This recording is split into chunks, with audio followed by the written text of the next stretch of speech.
Now, the National Crime Agency says that nearly 700 people across the UK have been arrested for downloading obscene images of children in the past 9 months.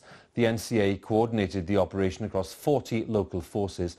More than 90% of suspects were previously unknown to police. It's claimed that hundreds of children have also been protected in the process. Our correspondent Angus Crawford has more details. Okay, morning everyone. A small team of specialist officers, some working undercover, with one aim: to protect children and arrest offenders. The distribution of indecent images backwards and forwards. They go prepared for whatever they may find behind a suspect's door. Their target today has no idea they're coming. It's 6:30 in the morning and this team is heading out on an arrest warrant into Norwich. We know that the suspect has been both grooming a child online and also exchanging obscene images. Led by Detective Sergeant Nairi Alexander, they set off in convoy through the dark. They do this almost every other day. Is this as busy as you've ever been? Yeah, and it's getting busier and busier. We can't show you the man arrested and have been asked not to identify his house. In the past, suspects have taken their own lives or been attacked by neighbours.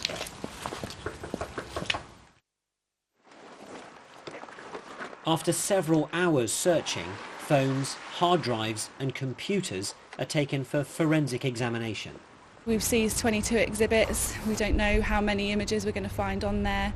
It can take a long time to trawl through those images, so the workload off the back of each warrant can be significant. So just keep clicking through, show me what you've got here. There can be millions of images on a single device, but here they're using a new database to speed up the process and, crucially, identify more victims. And we have to sift through all of this stuff to have the opportunity to find that child. Children like Charlotte. At 15, she was tricked into sending indecent pictures to a predator online. It just made me feel really low and upset, and at times I didn't want to be alive. Today's arrest, just one of hundreds across the UK. For this team, work that can seem never-ending. Angus Crawford, BBC News, Norwich. Well, let's talk a little more with Gabriel Shaw, who's Chief Executive of the National Association for People Abused in Childhood, and also, by the way, formerly worked at the Child Exploitation and Online Protection Centre. Thanks for coming, Gabriel. Good to see you. Thank you. What strikes a lot of people here, of course, is the number of arrests, and it seems a very, very big number. Does that surprise you? No, it doesn't, but purely by virtue of the fact where I used to work and where I work now. And what this does, it gives validity to the scale and the scope of this issue. We've known, people who have worked in this area, just how massive it is. And when these figures are released today, actually give the public a sense of just what sort of scope we're talking about.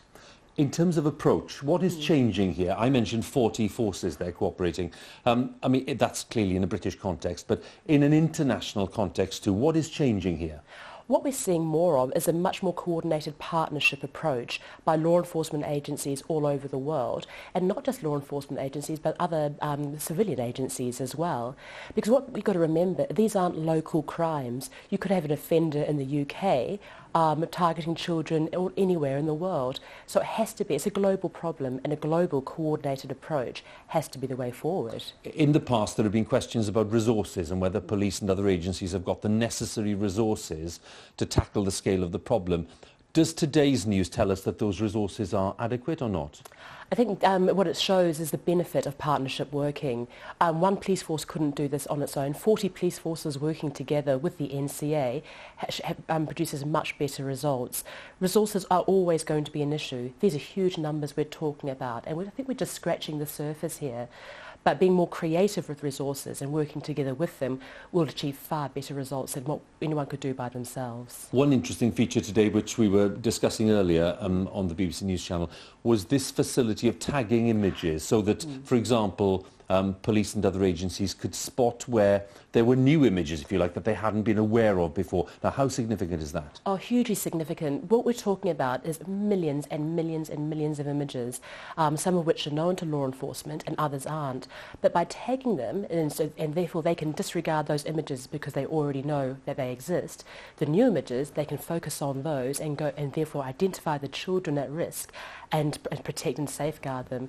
So all the time technology is improving, and all the time these new developments keep coming, all the better to protect children. What do you think, when you look at the scale of this operation now, what is likely to develop in this area in, let's say, in the next 5 years, which is quite a long time scale? What do you expect to see agencies being able to do in that scale? I think better partnership approach, as I said earlier, not just between law enforcement agencies, but by protecting, by education, for example, by protecting children, educating children so that we stop the damage before it starts. So that's over the next 5 years a huge thing. Also, for offenders, for those who may have these urges or may have these leanings, seeking help before they actually go ahead and make contact or damage or violate children, that has to be a development as well. One very important thing I wanted to mention before the end, because this is something else that came up in this context, where children themselves are taking images or sharing images, and that those images then become focused on online in ways that they would never have imagined. Yes. How difficult is it to police and control that? Oh, hugely, because self-generated images is the new thing, is it? And I think 5 years ago it wasn't really an issue, was it? But with the development of smartphones, now any child can, and often will, take these images. But again, it goes back to the point about education. You may think it's a bit of fun and just to share these images, but they will go out and could be used in different ways. So just be careful online, be careful who you share it with. Gabrielle, good to talk to you, and thanks for coming in. Thank you. Gabrielle Shaw there for us, who's Chief Executive of the National Association for People Abused in Childhood. Thanks for coming in. No, you're watching BBC News at 5. It's 11 minutes to 6.